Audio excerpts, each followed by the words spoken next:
આત્માના 3 ગુણ એટલે દર્શન, જ્ઞાન અને ચારિત્ર.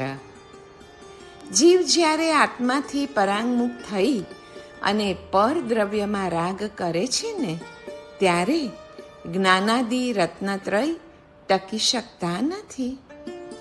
આત્માથી અભિન્ન રૂપ એવા જ્ઞાનાદિમાં પ્રવૃત્તિ કરવા માટે યોગી પુરુષો નિરંતર પ્રયત્નશીલ રહે છે. જે આત્મા પરદ્રવ્યનું ચિંતન કરે છે ને, તે પરદ્રવ્યમાં જ તદાકાર થાય છે અને તેને પ્રાપ્તિ પણ તેની જ થાય છે. અને જે શુદ્ધ આત્મામાં તદાકાર થાય છે, તેને શુદ્ધ આત્માની જ તો પ્રાપ્તિ થાય છે. આત્મતત્વને જાણવું તે જ્ઞાન છે. આત્મતત્વ રૂચવું તે દર્શન છે અને આત્મતત્વમાં જ પ્રવર્તવું તે ચારિત્ર છે. 3 પ્રકારની જે સમાધિ છે ને, એમાં યોગ સમાધિ, એમાં બધું પ્રકૃતિનું છે અને પુરુષ તો માત્ર દ્રષ્ટા છે. જ્ઞાન સમાધિ લઈએ તો એમાં બધું આત્મભિન્ન છે. જ્ઞાન સમાધિમાં આત્મા અલિપ્ત રહે છે અને ભક્ત સમાધિમાં તો બધું જ ભગવાનનું જ છે.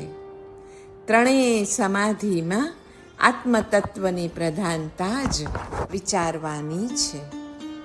દેહમાં જ પરમાત્મા વસે છે અને સ્વસંવેદન જ્ઞાન વડે આપણે તેનો અનુભવ લેવાનો છે.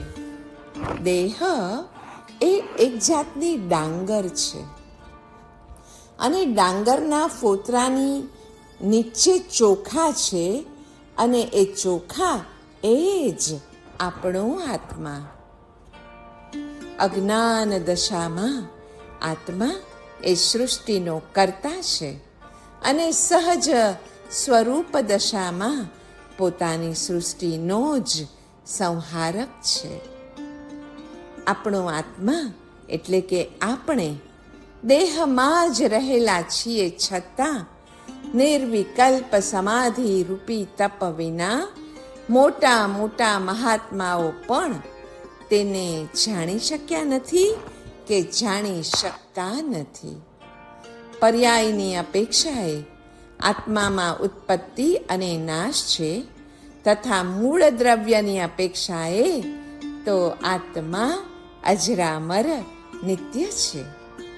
મોક્ષાર્થી જીવોએ આત્માનું જ્ઞાન કરીને શ્રદ્ધાપૂર્વક તેમાં આચરણ કરવું તે મોક્ષનો સરળ અને મોક્ષનો અનન્ય એવો માર્ગ છે.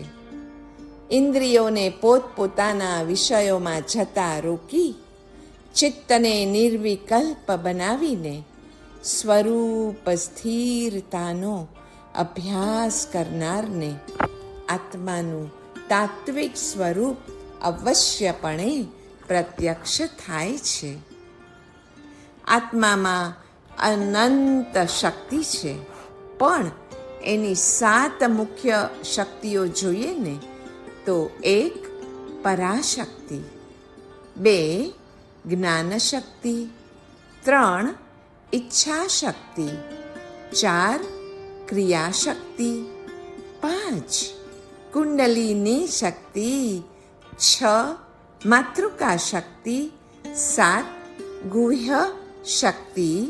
અને આ શક્તિઓને જ તાંત્રિકો રૂપક વડે સમજાવે છે કે 7 લોક છે, 7 સમુદ્ર છે, 7 પર્વત છે, 7 ઋષિ છે, પણ એ અંતે તો આત્માની જ 7 મુખ્ય શક્તિઓ છે.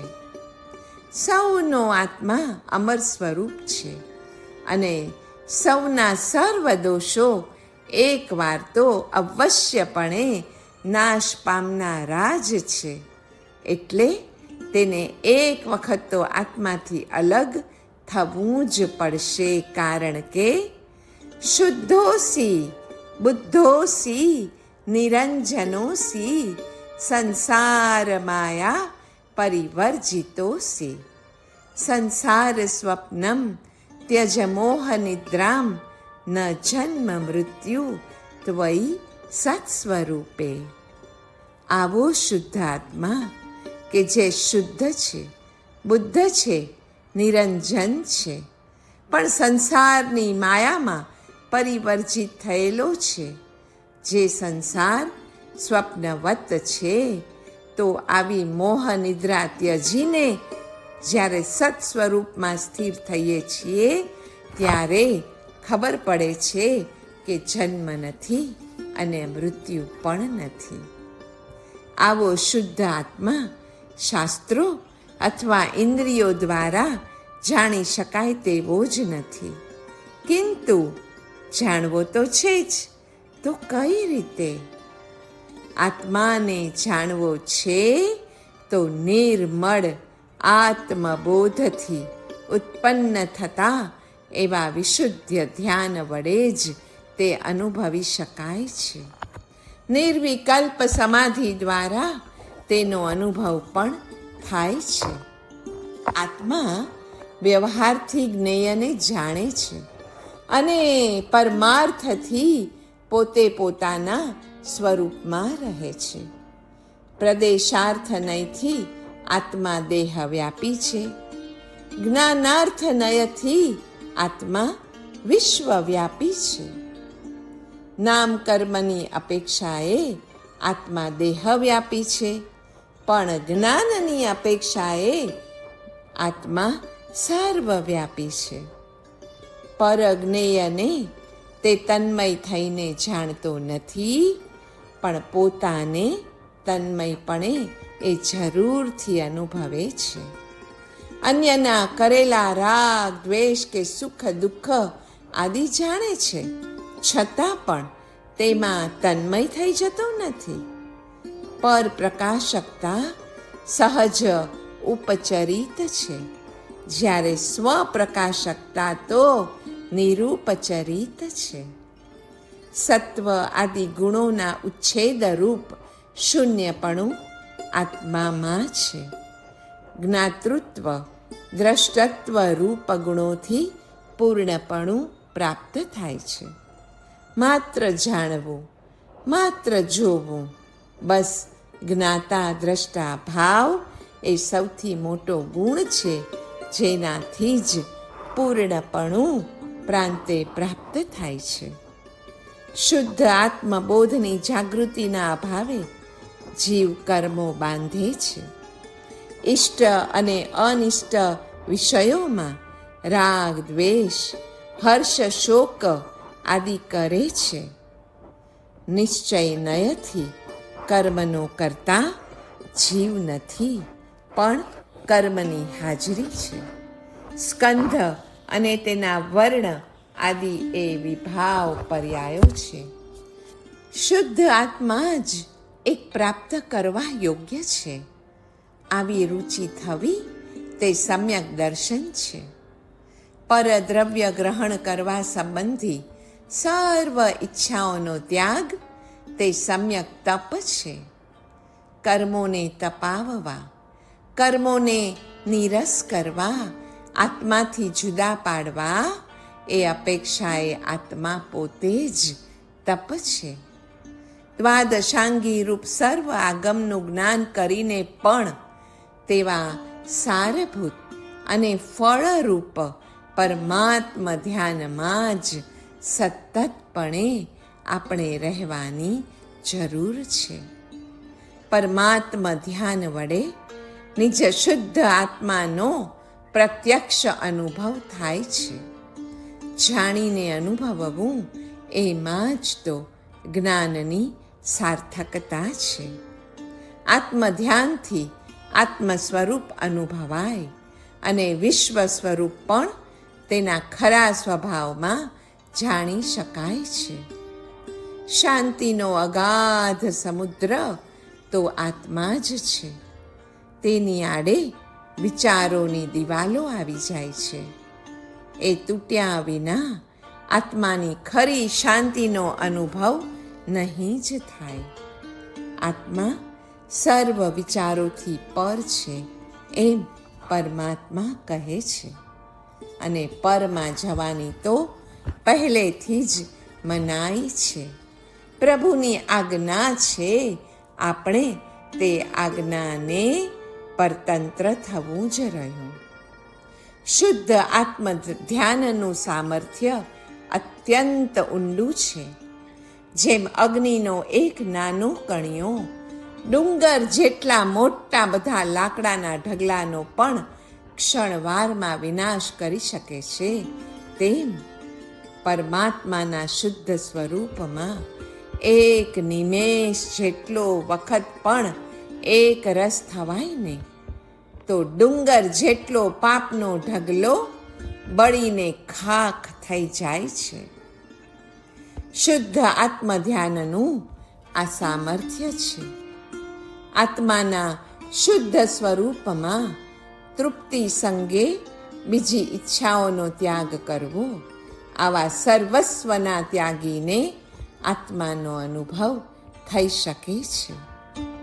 આત્મા આત્માને, આત્મા વડે, આત્મા માટે, આત્માથી આત્માને વિશે રહેલો છે એમ જ્યાં સુધી જીવ જાણે નહીં ત્યાં સુધી એને પરમ સ્વરૂપની પ્રાપ્તિ થતી નથી.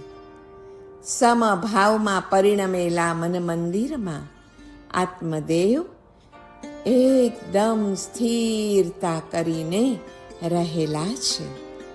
આત્માના સ્વભાવને, સહજ સ્વરૂપને પ્રકટ કરવું એ ભાવ ધર્મ છે. ભાવ નિક્ષેપે તે ધર્મ જ છે. અંતરાત્માના 3 ગુણ જોઈએ તો આત્મજ્ઞાન, આત્માનુભવ અને છેલ્લો સમભાવ. વિષય ઈચ્છા દૂર થઈને આત્મકલ્યાણની ઈચ્છા આપણામાં પ્રકટો. અનેક નય, અનેક અભિપ્રાયો અને અનેક પ્રકારની અપેક્ષા સમજવાની સમજ આપણામાં પ્રકટ થાઓ. સર્વ વિષયોમાં શ્રેષ્ઠ વિષય એક આત્મા જ છે. એક આત્મા પ્રકૃતિથી ભિન્ન છે, તે જ્ઞાન યોગ છે.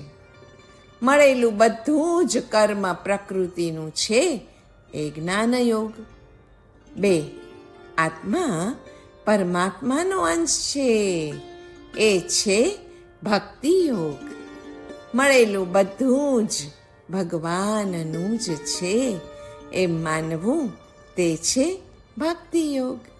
અને 3 આત્મા બધા જ આત્માઓનો ઋણી છે, એ છે કર્મયોગ.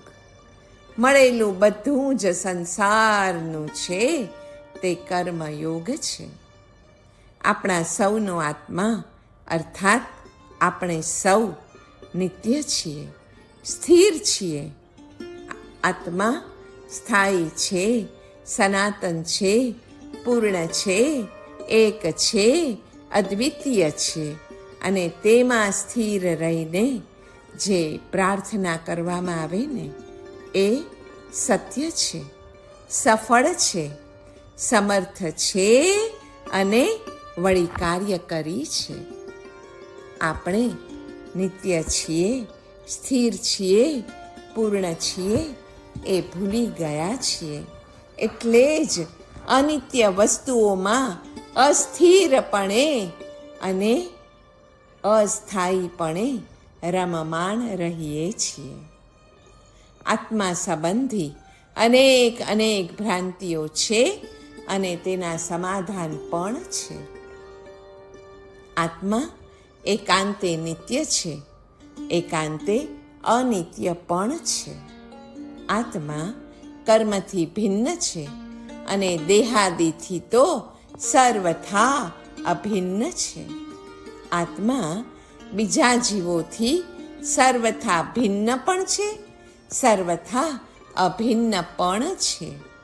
એ રીતે નિત્યાનિત્ય અને ભેદાભેદ સંબંધી અનેક ભ્રાંતિઓ પ્રવર્તે છે.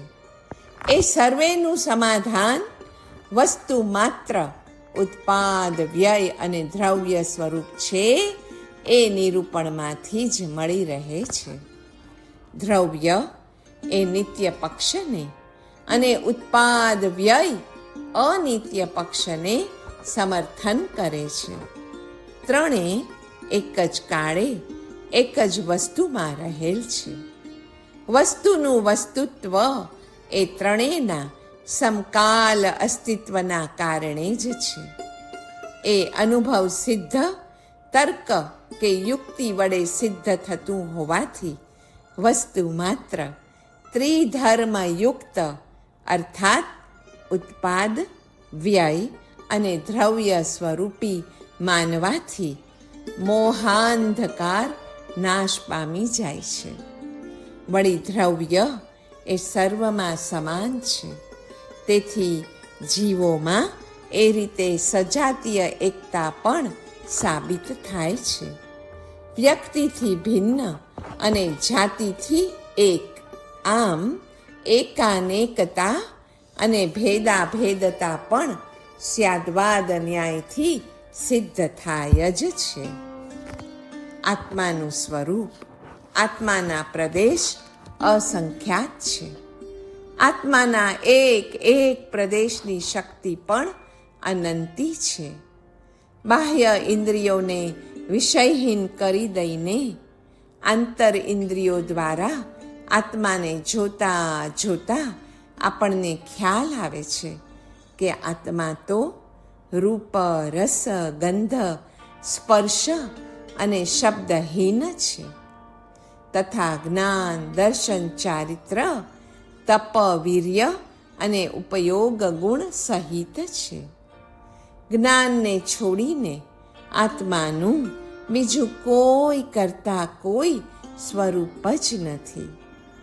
ઇન્દ્રિયો તથા મનની સહાયતા વિના સ્વયંને, સ્વયંનો બોધ અને વળી અનુભવ થવો અને વળી એ અનુભવનો કદી પણ નાશ ન થવો, સદાને માટે ટકી રહેવું, તે કેવલ જ્ઞાન આત્માનું સ્વરૂપ છે.